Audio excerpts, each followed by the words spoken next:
वो आदेश खुद निकालते हैं, विज्ञप्ति निकालते हैं कि एक पात्रता परीक्षा है, ऐसा है वैसा है, नियमावली दिस डेट एंड ऑल, लेकिन उन चीज़ों का पालन अभी विभाग की तरफ से ठोस रूप से हो नहीं पा रहा। सेटिस्फेक्शन लायक जवाब नहीं मिलता है, क्योंकि तेजस्वी जी से हम लोग बहुत बार मिलने की कोशिश किए। नमस्कार, मैं अभिषेक, आप देख रहे हैं NBC 24 न्यूज़। अभी हम राजद कार्यालय के बाहर और हमारे साथ अभी STT क्वालिफाइड 2 अभ्यर्थी हैं। एक EVM वैशाली पवन जी हैं तो एक अमोल जी हैं। दोनों से बात करेंगे।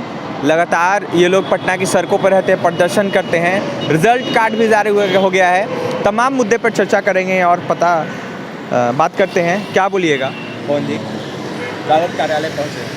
देखिए, अभी तो हम बहुत सारे कार्यालय गए हैं, ठीक है। आज मौका मिला यहाँ मिलने का। ऋतु जायसवाल जी आए हुए हैं, उनके समक्ष भी हमने अपनी बातों को रखा, ठीक है। उनके तरफ से भी आश्वासन मिला कि सरकार की तरफ से जो गलतियाँ हो रही है स्टेट को लेकर के, जिस तरह का खेल सरकार खेल रहा है उसके अगेंस्ट में वो हम लोगों की बात जो है कि आगे सदन में और सदन से जुड़े लोगों के बीच वो शेयर करेंगी, ताकि ये बात सशक्त तरीके से सरकार के समक्ष उठ सके और सरकार इस पर सही निर्णय ले सके। लगातार शिक्षा मंत्री आश्वासन दे रहे हैं, सबको नौकरियां मिलेंगी, लेकिन कहीं ना कहीं कुछ हो नहीं रहा है, दिख नहीं रहा है। देखिए सर, सरकार तो शुरू से, चाहे वो विजय चौधरी सर हो, संजय सर हो या फिर आनंद किशोर सर हो, शुरू से ही आश्वासन देते हैं। हाँ, कुछ स्टेप्स उन्होंने लिया भी है हम लोग को नौकरी देने के डायरेक्शन में, लेकिन वो सशक्त नहीं रहा। कहीं ना कहीं उसमें कुछ ऐसे लूप होल्स वो बना करके चलते हैं जिससे वो वापस चीज़ों को उलझा करके छोड़ देते हैं। हम लोग की नियुक्ति और सब कुछ जो अधर में रुक जाता है। तो अब ऐसा हम लोग होने नहीं देंगे, ठीक है। आगे अब हम लोग सशक्त तरीके से अपनी आवाज़ उठाना स्टार्ट कर दिए हैं, आगे भी उठाते रहेंगे। सरकार को मनमानी करने नहीं देंगे। बीते दिनों लगातार आंदोलन कर रहे थे, आगे की रणनीति क्या है आप लोग? देखिए, अभी तो आंदोलन आप देख ही रहे हैं, अपनी आवाज़ उठा ही रहे हैं और सरकार को कहीं ना कहीं जो है कि चीज़ों को, हम लोग की बातों को समझना पड़ रहा है। सरकार समझ भी रही है। लास्ट टाइम जो हम लोगों ने आंदोलन किया उसके बाद जो प्रेस विज्ञप्ति विजय चौधरी सर की तरफ से आया, आपने उसको पढ़ा ही होगा। तो उसमें स्पष्ट तरीके से उन्होंने कह दिया कि एक पात्रता परीक्षा है, ठीक है, और इसमें मेरिट नाम का कोई वर्ड एग्जिस्ट नहीं करता है। या सिर्फ इसमें बच्चे सिर्फ पात्र होते हैं, एलिजिबल होते हैं, शिक्षक बनने के लिए अर्हता गेन करते हैं।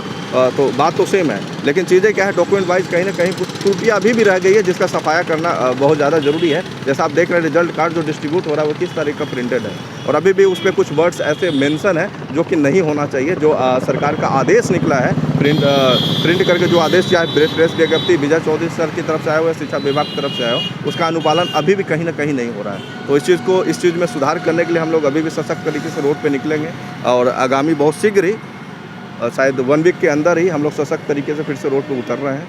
हमारे सारे साथी जो भी बिहार प्रदेश के हैं, जो भी स्टेट में खुद को अटैच्ड पाते हैं, उनका कहना है कि अब सशक्त तरीके से हम रोड पे उतर रहे हैं, और अब जब उतरेंगे तो ये लगातार चलेगा। अब शायद ये आमरण अनशन का रूप ले या फिर आंदोलन का रूप ले, लेकिन एक क्रमागत चलता रहेगा और सशक्त तरीके से चलेगा, और लगातार चलेगा जब तक हमारी मांगें पूरी नहीं हो जाती, सरकार हमारी समस्याओं का सही निदान नहीं निकालती है और हम सबकी नियुक्ति सुनिश्चित नहीं करती है। आप क्या कहेगा अमोल जी, आए थे राजद कार्यालय?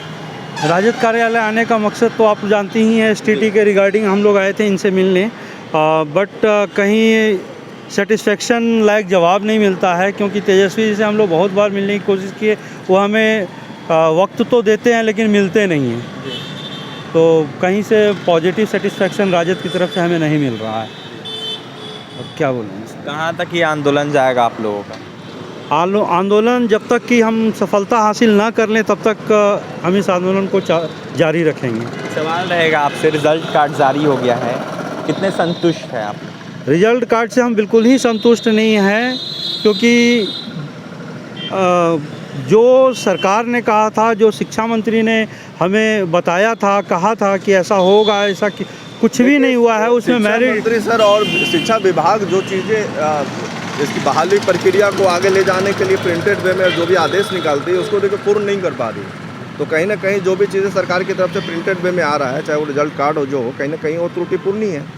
वो आदेश खुद निकालते हैं, विज्ञप्ति निकालते हैं कि एक पात्रता परीक्षा है, ऐसा है वैसा है, नियमावली दिस डेट एंड ऑल, लेकिन उन चीज़ों का पालन अभी विभाग की तरफ से ठोस रूप से हो नहीं पा रहा। तो देखिए आगे क्या सरकार निर्णय लेती है। हम लोग तो अपनी आवाज़ उठाते रहें, और जैसे भी हो अपना शांतिप्रिय ढंग से अपनी आवाज़ जो है कि सरकार के समक्ष रखते रहें, चाहे वो आंदोलन के रूप में हो या आमरण अनशन के रूप में हो, गर्दनी बाग में धरना के रूप में, सशक्त तरीके से अपने आवाज़ को उठाते रहेंगे। और अपने बिहार प्रदेश के सारे अभ्यर्थियों से निवेदन करूँगा कि अपनी आवाज़ को दबने मत दीजिए। बहुत सारे लूप होल्स हैं, अगर आवाज़ नहीं उठाइएगा, नोटिस नहीं कराइएगा, तो सरकार कभी भी उसको करेक्ट नहीं करेगी, और इसी तरीके से आपकी बहाली और आपकी नौकरी अधर में पड़ी रहेगी। तो प्लीज़ सशक्त कीजिए अपनी बात को, आइए, एक दूसरे से जुड़िए और आंदोलन को भी सशक्त कीजिए ताकि सरकार के समक्ष अपनी आवाज़ को बुलंद किया जा सके और सरकार हमारी बातों को समझे, हमारी समस्या को समझे और उसका ठोस रूप से निदान कर सके। बिल्कुल देख सकते हैं एसटीटी के 2 अभ्यर्थी थे, एक अमोल तो एक पवन। तमाम मुद्दों पे हमने चर्चा की है। राजद कार्यालय पहुंचे थे, कहीं ना कहीं तेजस्वी यादव से नाराज़ थे क्योंकि तेजस्वी यादव क्वालिफाइड अभ्यर्थियों को मिलने का मौका नहीं देते, टाइम नहीं देते। वहीं रितु जायसवाल से इन लोगों की मुलाकात हुई, उन्होंने आश्वासन दिया। अब देखना ये होगा कि इनका कब तक बहाली होता है।